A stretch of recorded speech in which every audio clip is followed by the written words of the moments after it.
দিনটি শুক্রবার, সাপ্তাহিক ছুটির দিন এবং জুমার দিন। খন্দকার বাড়ি হাসি খুশিতে মজে আছে। আজ ৩ জন বাবুর আকিকা। মোশাররফ, মোবারক দুই ভাই মেহমানদারিতে ব্যস্ত। তামান্নার স্বামী এবং 2 ছেলেও কাজ করছে। মেজর ওসামা সেনানিবাস থেকে আসার কথা থাকলেও আসতে পারেনি। মালিহা খানম ফোন করেছিলেন ছেলের কাছে। তার কালো মানিক আসতে বলেছে, আসতে আসতে রাত হবে। ছেলে মেয়ের আকিকায় থাকা তার পক্ষে আর সম্ভব হলো না। আনন্দের দিনেও আসমানের জন্য সবার কিছুটা মন খারাপ। গ্রাম থেকে ইসমার মামা আর মামিরা এসেছে। তুলি ছোট ছোট কাপড় ছড়িয়ে ছিটিয়ে বেছে বেছে ওমামার জন্য সাদা পোশাক বের করলো। ওমামা বিনতে ওসামার গলায় স্বর্ণের চেন ঝুলল, পায়ে 2 পেঁচ দিয়ে নূপুর পরানো, নরম কাপড়ের সাদা জামা, সাদা ব্র্যান্ড, ছোট ছোট সাদা জুতো। পরিহিত ছোট্ট পিচ্ছিটাকে সাদা পরীর মতোই লাগছে। জুতোগুলো পা থেকে পড়ে গেছে 2 বার। টুসি বারে বারে জুতো পায়ে ঢুকিয়ে দিচ্ছে, যেন আজ তাকে পরিপূর্ণ রাখাই পুপিদের কাজ। টুসি ফোন করলো ভাইয়ের কাছে। ক্লান্ত মুখশ্রী নিয়ে ফোনের সামনে আসলো ব্ল্যাক ডায়মন্ড। সকল ক্লান্তির রেশ কেটে গোমন্ত কন্যার নিষ্পাপ মুখখানি দেখে দারুণ হাসি দিল মেজর ওসামা। ভাইয়া, তুমি আসলে না কেন? রাতে আসবো ইনশাল্লাহ। এনিফা এলিসা আসেনি? ওরা তো 10টা বাজেই এসেছে। টুসি ওদেরকে রেডি করছে। তামান্না আপু মেহমানদেরকে তদারকি করছে। ওমর আর ওসমান কোথায়? তারা 2জন মার খালামনির কাছে। তুলি ওই রুমে গিয়ে ফোনের ব্যাক ক্যামেরায় তাক করলো বাইফোতের দিকে। তারা 2জনই সজাগ। ছেলেদের দেখে নয়ন জুড়িয়ে নিল। তারপর বলল, তোমার ভাবির কাছে নিয়ে যাও। মন খারাপ কেন ইসমা খাতুনের? আপনি নেই তাই শূন্য শূন্য লাগছে। রাতে দেখা হবে ইনশাল্লাহ। সেনানিবাসে সবাই কত খুশি আমার টোনাটুনিদের কথা শুনে। আর্জেন্ট কাজ না থাকলে আমার সাথে অনেকেই আকিকায় অংশগ্রহণ করত, কিন্তু আমাদের পেশাটাই যে এমন। তাও শুক্রিয়া, তোমার ডেলিভারির সময় আমি ছিলাম। দূরে থাকলে তো আল্লাহ। 3জনের মা হয়ে তোমার অনুভূতি কেমন শুনি? অবর্ণনীয়। তোমার মুখে মাতৃত্বের ছাপ বসে গেছে। মায়া মায়া চেহারাটা আর মায়ায় বর্তিত হয়েছে। ইসমা শুধুই হাসল। 3জনকে সাদা কাপড় পরিয়েছেও দেখলাম। হ্যাঁ, তুলিয়া টুসি একরামকে নিয়ে 12টা বাজে মার্কেটে গেছে। ওমামার জন্য সাদা ব্যান্ড আর ভাইদের জন্য সাদা ফতুয়া এনেছে। বাসায় এসে দেখে ফতুয়া বড় হয়। তারপর তামান্না আপু আবারও গিয়ে ওদের মাপের ফতুয়া এনেছে। এই সাইজের নিচে আর কোনো ছোট সাইজ নেই। এরপরেও পিচ্ছিদের গায়ে ঠিকঠাক লাগে না। 2জনের হাঁটু সমান পর্যন্ত ঠেকেছে বলে ইসমা হাসতে লাগলো। এই হাসিতে প্রাণবন্ত আর সতেজতার প্রকাশিত চিহ্ন। যে মেয়েটি একসময় বন্ধাত্বের অসহায়ে হাহাকার করে কাঁদত, সে মেয়েটি আজ প্রাণ খুলে হাসে নিজের নারী ছাড়া 3 সন্তানের সুখ প্রাপ্তিতে। তাছাড়া সন্তানের বাবা তো আছেই। নিশিত রাজত্ব করছে কালো গোটগোটো অন্ধকার ছড়িয়ে। ঝিঝি পোকার আওয়াজ ভেসে আসছে ঝোপঝাড় থেকে। বাতাস পাল্লা দিয়ে বাড়ছে। অর্দ্র ছন্দ মেঘের আড়ালে ঢেকে গেছে। উস্কো খুস্কো চুলে রাহাত বসে আছে ভাবলেশহীন হয়ে। আজ বিকেলে ওসামার মামাতো ভাই রাসেল তাদের বাড়িতে অনেক মিষ্টি আর রসমালাই দিয়ে গেছে। জরিনার জন্য পান দিয়েছে অনেকগুলো।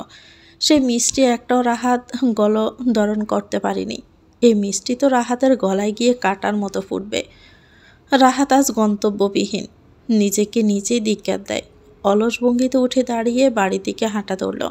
সুমি টাকা পয়সা নিয়ে পালিয়ে যাওয়ার পর ব্যবসায় লস হয়েছে।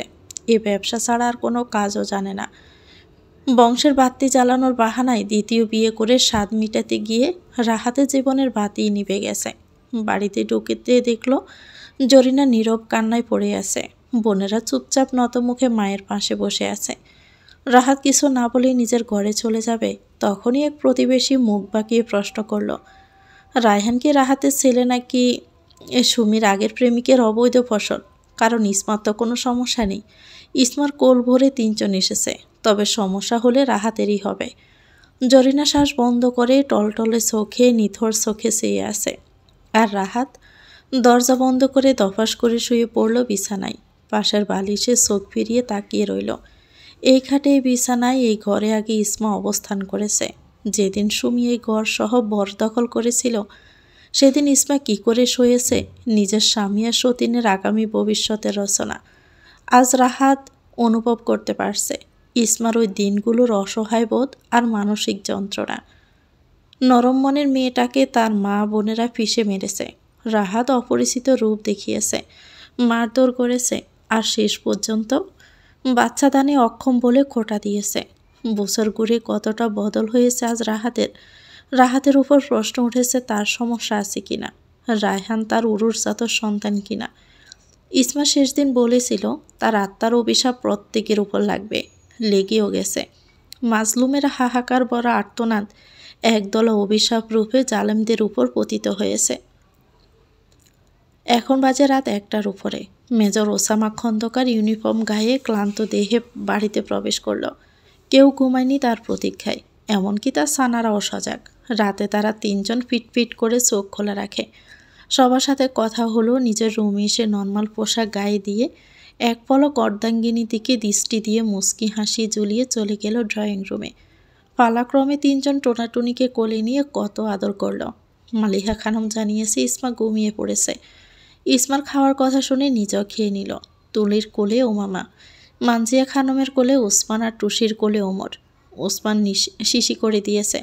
মানজিয়া হাসতে হাসতেই বললেন, এই আসমান, তো ছেলে আমাকে 7বার ভিজিয়েছে ও শিশি দিয়ে। মাত্র 7বার খালামণি? তোর কাছে কি মাত্র মনে হলো? অবশ্যই। আচ্ছা কাকু কোথায়? বইপত্র তালা মেরে রেখেছি, তাই বাচ্চাদের মতো গোম্বা ধরে ঘুমিয়ে গেছে। কাকু যেহেতু বইয়ের প্রতি নেশায় ডুবে গেছে, তবে তাকে কষ্ট দিয়ে লাভ কি বলো তো খালামণি? আরে আর বলিস না, আজকে তামান্নার এক বান্ধবীকে জিজ্ঞেস করছে তাদের বাসায় কি কি বই আছে। মেজাজটা আমার এত গরম হয়েছে। এলিসা আর এলিনা থাকতে চায়নি, তো টোনাটুনি হওয়ার পর এ বাড়ি থেকে তারা যেতেই চায় না। এখানে থাকলে স্কুলে যেতে সমস্যা হয়ে যায়। আচ্ছা ক্যাপ্টেন আর লামিয়া কখন গেল? ওদেরকে থাকতে বললে না?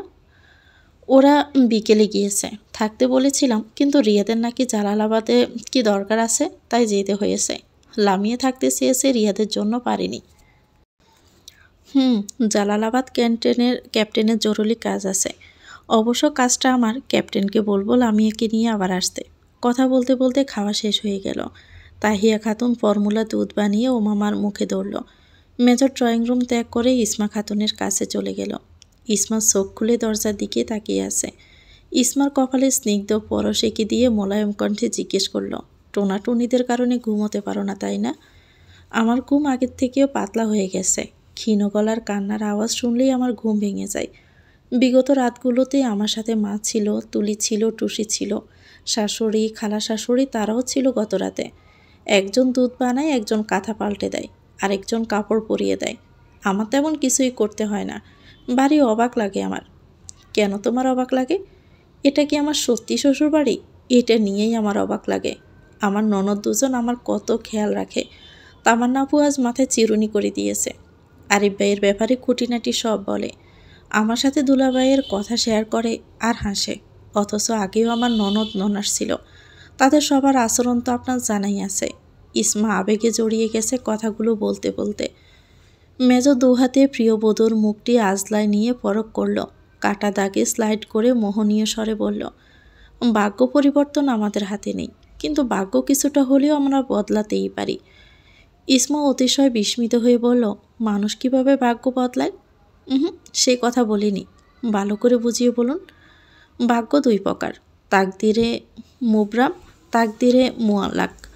তাকদিরে মুবরাম হলো আবশ্যকীয়, আর মুআল্লাক হলো ঝুলন্ত। তাকদিরে মুবরামে রয়েছে বান্দার মৃত্যু, বিয়ে, ভয়ানক অসুস্থতা, দুঃখ, কষ্ট। যদি কারো ভাগ্যে এসব থাকে, তবে সে তার ভাগ্যের কোনো কিছুই খণ্ডাতে পারবে না। আল্লাহ তাআলা যেখানে তার মৃত্যু অথবা বিয়ে ঠিক করে রেখেছেন, সেখানেই তার মৃত্যু হবে অথবা সেই লোকের সাথে বিয়ে হবে। এখন যদি বান্দা বিকিরির মতো চাইতে থাকে, তবে আল্লাহ তাআলা তার দুঃখ কষ্ট পরিমাণে অনেক কমিয়ে দিবেন। যে লোকের সাথে বিয়ে হবে সেই লোক যদি দ্রুত হয়, তবে সেখানে শান্তি মিলবে। যেখানে মৃত্যু নির্ধারিত, সেখানেই মৃত্যু হবে। তবে কষ্টদায়ক মৃত্যু থাকলে বান্দার দোয়ার বিনিময়ে মৃত্যুর সময় নির্ধারিত কষ্ট দূর হয়ে যাবে। মানব জীবনে যত দুঃখ কষ্ট জড়িয়ে থাকে, এগুলো ঘটে যায় শুধুমাত্র প্রার্থনা করার উসিলায়। তাকদিরে মুআল্লাক হলো ঝুলন্ত, মানে এটা ঝুলে থাকে। বান্দা কোনো নেক কাজ করলে অথবা তার কোনো সাধারণ প্রার্থনায়ও সে বালা মুসিবতে পড়ে যায়। আপনি এত কিছু জানেন?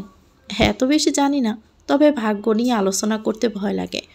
মানুষজন শুনলে বলবে আমি পথভ্রষ্ট হয়ে গেছি, কিন্তু প্রকৃত সত্য এটাই, যে স্রষ্টা ভাগ্য নির্ধারণ করেন সেই স্রষ্টার কাছেই তার বান্দি চোখের পানি ফেলে কাঁদলে তিনি ভাগ্য পরিবর্তন করতে কারো তোয়াক্কা করেন না। তার মুখাপেক্ষী কেউ নেই।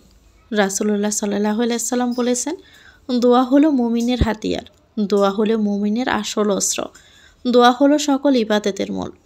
স্রষ্টা তখন বেশি খুশি হন যখন আদম সন্তান আকুতি মিনতি করে দুহাত পেতে অদম বনে যায়। আমরা সবাই অদম। তার দয়া ছাড়া কোনো প্রাণীর ক্ষমতা নেই শ্বাস নিঃশ্বাস গ্রহণের এবং ত্যাগ করার। তুমি যখন চরম বিপর্যস্ত ছিলে তখন নিশ্চয়ই এমন কিছু বা এমন পদ্ধতিতে দোয়া করেছ যার প্রখরতা এবং গভীরতা অনেক বেশি ছিল। দোয়ার অর্থ কি জানো? না, দোয়া একটা আরবি শব্দ। আরবি ব্যাকরণ অনেক ঘুরানো ফেরানো। পৃথিবীতে যতগুলো ভাষা আছে সবচেয়ে জীবন্ত ভাষা হলো আরবি ভাষা। আর এই ভাষার ব্যাকরণ খুব কঠিন। আরবরাও এই ব্যাকরণে সবসময় কথা বলে না। সে যাই হোক, দোয়ার অর্থ হলো আহ্বান করা বা ডাকা। বান্দা যখন সব দিকে চাপে পড়ে ব্যাকুল হয়ে দিশেহারা হয়ে যায় তখনই সে শরণাপন্ন হয় তার প্রভুর।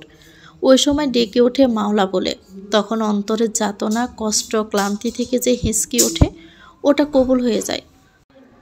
তবে অনেকেই ডিপ্রেশনে চলে যায় মানসিক যন্ত্রণা সইতে না পেরে। যদি নিজেকে দাতস্থ করে অতি নগণ্য সেজে এভাবে দুহাত পাতে তবে তাকে ফিরিয়ে দেওয়ার ইচ্ছে আল্লাহ তাআলা থাকে না, বরঞ্চ আল্লাহ চান আমরা তার কাছে চাই। একজন মানুষ আরেকজন মানুষের কাছে চাইলে রাগ করে, আর আমাদের স্রষ্টা তার কাছে না চাইলে তিনি রাগ করেন, আর চাইলে অনেক খুশি হয়ে যান। আমাদের পরিমাণের চেয়ে অনেক দান করেন, যেমন ওমর, ওসমান আর উমামা। অতীতে তুমি একটি বাচ্চার জন্য কত কি সাফার করেছ। তখন খন্দকার পরিবারে আসার পর কেউ তোমাকে এ নিয়ে একটি শব্দ ব্যয় করলো না। কোনো বাচ্চা কাচ্চা চিন্তাও আমি করিনি। তোমার পেটে কোনো অস্তিত্ব না আসলেও আমার আফসোস হতো না। এই পরিস্থিতিতে আমাদের ঘরে আসলো 3 জন জোনাকি। তারা এখন থেকে টিম টিম করে আলো দিবে তোমার আমার সকাল বিকেল সন্ধ্যা রাতে। দাদা দাদি নানি ফুফিদের মাঝে আদরে আদরে বড় হবে। একরাম, ইমরান, এলিসা, এনিফা পর্যন্ত উৎসুক হয়ে থাকে আমার 3টে জোনাকির উপর। আপনি মাঝে মাঝে কেমন করে জানি কথা বলেন, আমি ঘরে চলে যাই, খুব শান্তি লাগে। ব্ল্যাক হিরো আমার জীবনের প্রথম আলো। ব্ল্যাক কি আলো হয়? হ্যাঁ, অবশ্যই, কেন হয় না। আপনি আমার রিয়েল হিরো। ওরা পেটে থাকতে আমি সবসময় চেয়েছি ছেলে মেয়ে যেন তাদের বাবার মুখের গড়ন পায়, আর হয়েছেও তাই। আপনার চোখ নাক সব কিছুতে আমি মাধুর্যতা খুঁজে পাই। আপনি অতটাও কালো না। মেজর উঠতে উঠতে বলল, ব্ল্যাক ডায়মন্ডের ঘরে হোয়াইট ডায়মন্ড বসে আছে। পোলাপানগুলো তোমার মতো রং পেয়েছে। আমার ঘর আলোয় আলোয় জলমল করে। পড়ন্ত বিকেল। গ্রামের আঁকাবাঁকা পথে এক যুগল হাত বন্দি করে হাসছে। 1 বছর বয়সী তাদের 3টি বাচ্চা আছে। তারা এখন দাদা দাদির সাথে। ওসামার ছোট খালামণি মাজেদা খানম সবাইকে দাওয়াত করেছে। তামান্নার ইমার্জেন্সি সার্জারি আছে, তাই সে রাসেলের সাথে চলে গেছে সকাল 10টায়। বাকি সবাই এখনও আছে। তাহিয়া খাতুন বাইদের বাড়িতে গেছে দেখা করতে। ওমর, ওসমান আর ওমামাকে দেখতে এসেছে রাহাতের মা আর বোনেরা। জরিনা আত্মগ্লানিতে পুড়ে মরল বাচ্চাগুলোকে দেখে। জরিনা অদ্ভুত আবদার করে বসলো ইসমার সন্তানদের একটু তার বাড়িতে নেওয়ার জন্য। রাহাত নাকি এক নজর দেখতে চেয়েছে। মানজিয়া খানম ফোন করে জানালো ইসমাকে। ইসমা বলে দিল টুসির সাথে যেতে। রাহাত দেখুক ইসমার আদরের সন্তানদের, যারা মেজর ওসামার ওরসের। রাহাত ফ্যাল ফ্যাল করে তাকিয়ে আছে ফুটফুটে 3 জন শিশুর দিকে। মেজরের সাথে যেদিন দেখা হয়েছে সেদিনের চেহারার কাঠামো বাচ্চা 3টার মুখে ভেসে উঠল। ওমামার ছোট্ট মুখে কি মায়া, হুবহু মায়ের পর্ষা রং। জরিনা কোলে নিতে চাইল ওমরকে। ওমর ফুফির দিকে চেয়ে আছে। ওইটুকু বাচ্চা অচেনা কারো কোলে যেতে চায় না। জরিনার মনে হয়ে গেল সকাল বিকাল উঠতে বসতে বন্ধ অপায়া বলে খোটা দেওয়া। রাহাতের ভিতরটা মোচড় দিয়ে উঠল। একটা সন্তান সন্তান করে ইসমাকে কতই না তুচ্ছ তাচ্ছিল্য করেছে। এখন সে ইসমার রাজপুত্রের মতো 2 জন ছেলে আর রাজকুমারীর মতো একটা মেয়ে। রাহাত শুনেছে মেজর নাকি ছেলে মেয়ের জন্য জান প্রাণ। রাহাত উঠে হাঁটা দৌড়ল সড়কের দিকে। বেচারার শান্তি মিলল না সেখানেও। মেজর আর ইসমা সরিষা ক্ষেত থেকে আসছে। ইসমার হাতে কয়েকগুলো সরিষা ফুল। রাহাত জানে ইসমার সরিষা ক্ষেত অনেক পছন্দ। হয়তো এতদিন পর গ্রামে এসে সরিষার ফুলের রোগ সামলাতে পারেনি, তাই স্বামীকে নিয়ে এসেছে।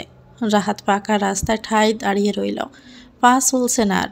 দূরের সামনের দিকে মেজর ওসামা তার সহধর্মিনীর হাত ধরে রাস্তা পার হয়ে গেল। রাহাত এই দৃশ্য দেখল। ইসমা হাসি চেমে রাখতে না পেরে মেজরের উপরে ঢলে পড়ল। আর ব্ল্যাক ডায়মন্ড মুচকি হেসে কি জানি বলছে, যা শুনে ইসমা আরও হাসছে। ইসমার হাসি রাহাতের কানে আসলো না, তবে রাহাত ঠিক বুঝতে পারছে ইসমা খুব হাসছে। গুটিসুটি পায়ে এক দম্পতি সরিষা ফুল হাতে নিয়ে চলে গেল। তারা রাহাতকে দেখেনি এবং রাহাতের রক্তক্ষরণও দেখেনি। মেরুদণ্ডহীন কাপুরুষ স্ত্রীকে মারপিট করা রাহাতের চোখ ঝাপসা হয়ে এলো। অন্যদিকে ইসমা হাসতে হাসতে বলছে, আর হাসতে পারছি না, চোখ দিয়ে পানি পড়ছে।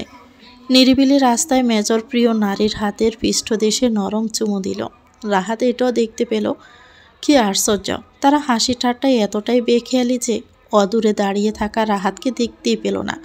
রাহাতও ইসমাকে এভাবে দেখেনি যখন সে সুমির সাথে রং তামাশায় লিপ্ত ছিল। এই ইসমা খাতুন, আমার হুরপরি তুমি, আমার রিয়েল হিরো আপনি। তো ভিউয়ার্স, গল্পটির নাম হচ্ছে বন্দা নারীর কোলে আলোর ছটা। এটা গল্পের শেষ অংশ। গল্পটি আপনাদের কাছে কেমন লেগেছে কমেন্ট করে জানাবেন। ভালো লেগে থাকলে একটি লাইক দিয়ে দিবেন। চ্যানেলটিকে সাবস্ক্রাইব করে আমাদের সাথে থাকবেন। আল্লাহ হাফেজ, আসসালামু আলাইকুম।